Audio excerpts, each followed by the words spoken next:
Kahit walang iya, dito sa amin, may nagtanim, may nag-aani.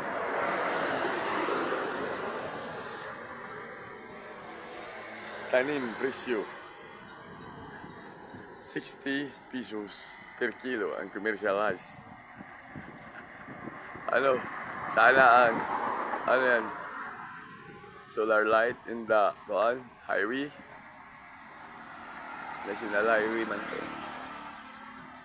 Surigao del Norte, vlog ko pa yung panot na bundok ng City of Claver daw, Municipality of Claver, Surigao del Norte, pinamunuan ni Jed Giganke.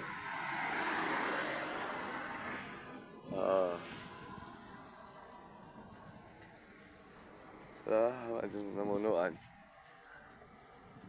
Siya namunuan pala sa second district representative Robert Ace Shabu Barbers.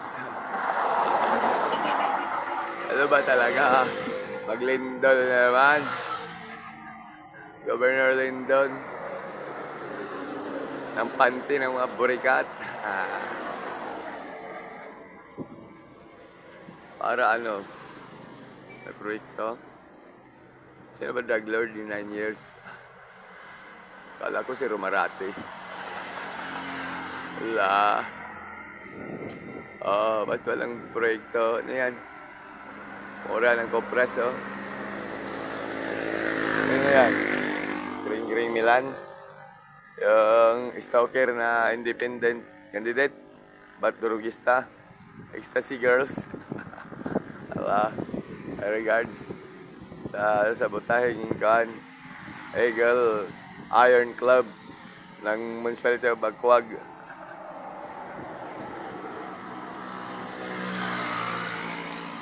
Ito pala yung walang pagbabago sa hukbo. Ay, mura mahal. Sana yung kuhan si Owil. Mura mahal. Hello, bossing. Yan yung mga masunog ka mga masonik. Mahal naman ng tubig. Wala nga dito sa aming barangay. Barangay Poninte, Igaget, Surigao del Norte. Pinamunuan ni Mayor Bonite. Ang asawa ay Vice Presidente, mangkunin siya mag-isip. Pim Barbers.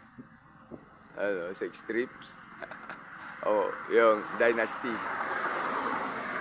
ang nabuwag. Magkano income ng probinsyang ito? 32 billions a year. Pahingi.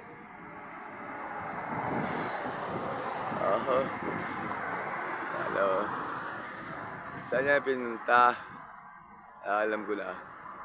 Kay Lukluk Su. Attorney Lukluk Su. Nag-vlog pala yung kuhan. Tinaguri ang stonefish ng Davao City Mayor. Dati Inday. Medyo 30 Carpio. Kung sana yung 31 million votes niya. Busog siguro gaya ng papa niya. Ang daddy niya Tigong.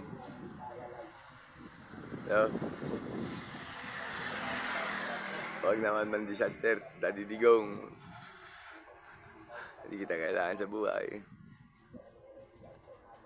Bye-bye.